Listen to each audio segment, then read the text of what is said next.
বিজয়নগরে প্রবীণ শিক্ষক আব্দুল কাইয়ুম মৃধার দাফন সম্পন্ন।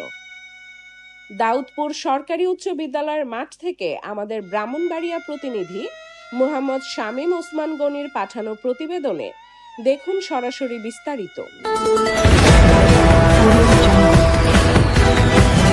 বিশ্বজুড়ে ব্রাহ্মণবাড়িয়ার news24.com এর পক্ষ থেকে সবাইকে স্বাগতম। ব্রাহ্মণবাড়িয়া বিজয়নগর উপজেলার একমাত্র সরকারি মাধ্যমিক প্রাচীন বিদ্যাপীঠ দাউদপুর সরকারি উচ্চ বিদ্যালয়ের অবসরপ্রাপ্ত সিনিয়র শিক্ষক আব্দুল কাইয়ুম মৃধা জানাজার নামাজে হাজারো মানুষের উপস্থিতিতে নিজ বিদ্যালয় মাঠে অনুষ্ঠিত হয়।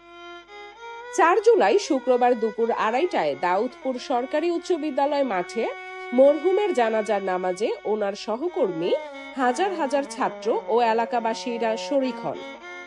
জানাজার নামাজের আগে ওনার সহকর্মী, হাজার হাজার ছাত্র ও এলাকাবাসীর পক্ষে বেশ কয়েকজন স্মৃতিচারণ করে ওনার রুহের মাগফিরাত কামনায় জান্নাতুল ফেরদৌস চেয়ে সবার কাছে দোয়া চান।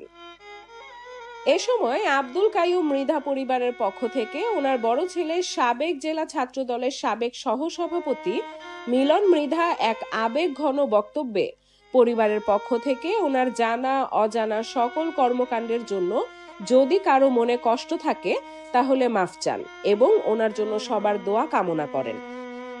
উল্লেখ্য, সর্বজন শ্রদ্ধেয় শিক্ষক দাউদপুর সরকারি উচ্চ বিদ্যালয়ের অবসরপ্রাপ্ত সিনিয়র শিক্ষক জনাব হাজী আব্দুল কাইয়ুম মৃধা স্যার অসুস্থতাজনিত ও বার্ধক্যজনিত কারণে 3 জুলাই রাত 3:30টার সময় ব্রাহ্মণবাড়িয়া মেডিকেল কলেজ হাসপাতালে মৃত্যুবরণ করেছেন।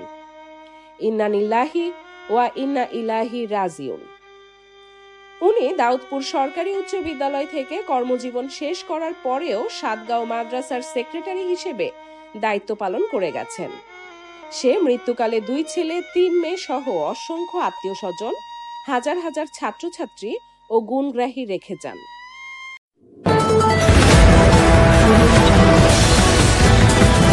বিশ্বজুড়ে ব্রাহ্মণবাড়িয়ার news24.com এর পক্ষ থেকে সবাইকে স্বাগতম।